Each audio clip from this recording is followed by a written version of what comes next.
Yeah, my condolences to the Somerville family also. I would like to say that, believe it or not, in 1970 and 71, I was in the Sheriff's Department. I served with, at that time, Deputy Somerville.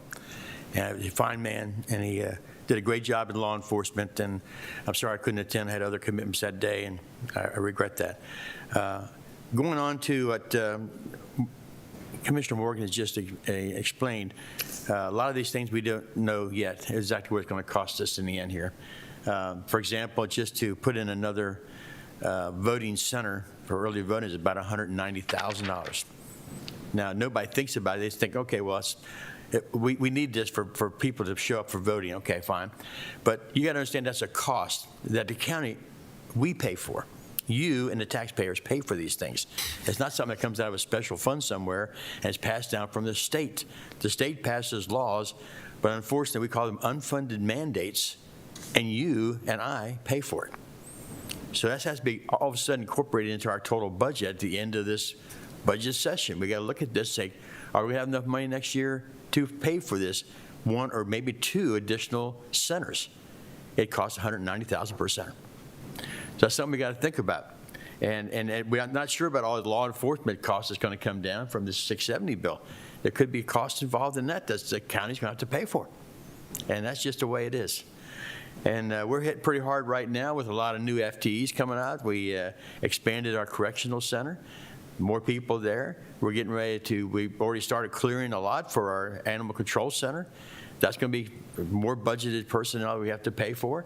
And the list goes on and on. We're looking at a lot of, we have to look at right now, we have the emergency medical service that because they're unable to meet their commitment with volunteers, we're having to put in some paid staff or contract, whatever you might call it, but still it's hundreds and maybe millions of dollars involved here that we have to look at. And for all those who have sent me hundreds, literally hundreds, of letters about fully funding the schools. Of course, I'm sort of curious about what fully funding the school means. To me, if I meet MOU, I have fully funded the school. MOE. I'm sorry, MOE. MOE, I have fully funded the school. If I give it $1 more, I have given additional money.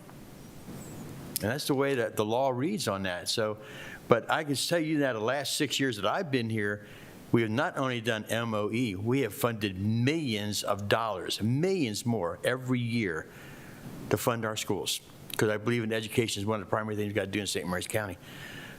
And even with this new, as you saw, I asked you to read this law about the blueprint for Maryland's education, or some of us have known for years going to Annapolis, the Kirwan Commission.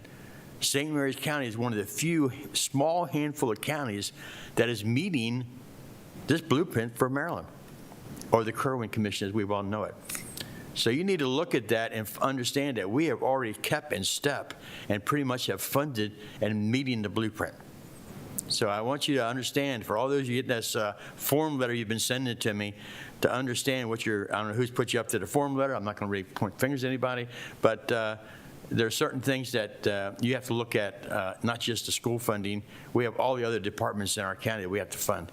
It's a total effort to provide for all the citizens of St. Mary's County in every way. And we have to support our law enforcement. We're a growing county. The detention center had to be rebuilt to accommodate more and more. Unfortunately, it takes people to man all these things. Our emergency services need to be funded more because we're not meeting all of our goals, and we have to supplement that. And that's something we got to deal with. And it's all part of this COVID thing, I know. And we're hopefully after about another 6 months or so, things will settle down a little bit. People get vaccinated. Maybe many people return back to their normal pace with volunteerism and everything. So we don't know that, though. So it takes extra effort to look at all this funding that we're getting ready to go through here in the next few months to make sure that all of this maybe will happen, maybe won't. It'll happen.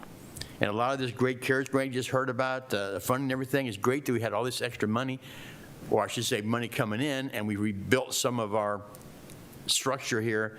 And, you know, my gosh, there's no doubt that the communications effort for broadband and everything has been a tremendous help, not just for education, but for our entire county in building this up. But there takes additional spending to take care of all this. It's going to cost more money. That's just the way it is.